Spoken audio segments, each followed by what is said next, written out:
Коми нужен отдельный стационар, который бы оказывал паллиативную помощь населению. Речь идет о проявлении специального внимания, когда болезнь признана неизлечимой и смертельной. Такого мнения придерживаются члены регионального штаба Народного фронта.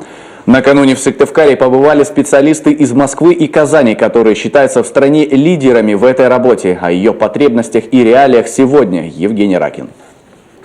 Сегодня в России 111 сервисов по оказанию паллиативной помощи. Такая служба уже существует в большинстве регионов. В Коми новое направление пока еще набирает обороты. Многое сделать только предстоит, но начало уже есть. По состоянию на 1 января 2015 года в республике функционирует 10 кабинетов паллиативной помощи, 58 паллиативных коек для взрослых, 18 паллиативных коек в структуре отделений многопрофильных больниц и 3 отделения паллиативной помощи для взрослых. С 15 сентября 2014 года открыто отделение паллиативной помощи в Сыктывкарской городской больнице, в котором получили паллиативную медицинскую помощь 37 человек. В ближайшей перспективе целая программа. Это 27 профильных кабинетов, 76 круглосуточных коек, 9 выездных бригад и 39 специалистов. Не то чтобы этого недостаточно. В государственных клиниках, как правило, оказывают только медицинские услуги. А ведь безнадежным больным порой гораздо важнее и другая поддержка. Всем кажется, что это именно психологическое и социальное. На самом деле медицинский аспект большой, и психологический аспект большой, и социальный аспект, и плюс еще духовный.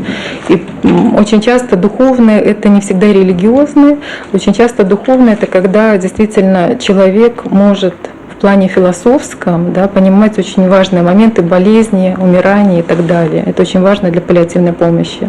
Комплексную помощь уходящим больным могут предоставить лишь специализированные учреждения, ведь даже в обществе отношение к паллиативной медицине неоднозначное. Во время строительства детского хосписа в Казани такая критика тоже звучала. Зачем тратить время и силы на тех, кого уже не спасти? Долгое время местным активистам не удавалось достучаться и до чиновников.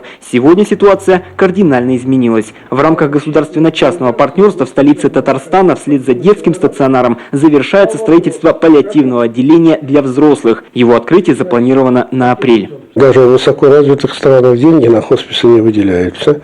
Это находятся родительские сообщества, там организации, которые строят хоспис.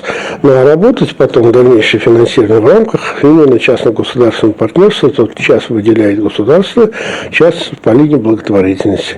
У нас также получилось. А ведь начинали в Казани с 2 палат и 1 автобуса. Сегодня выездные бригады обслуживают на дому около 100 детей. По такому же сценарию намерены развивать паллиативную помощь в Коми местные общественники и активисты регионального штаба ОНФ.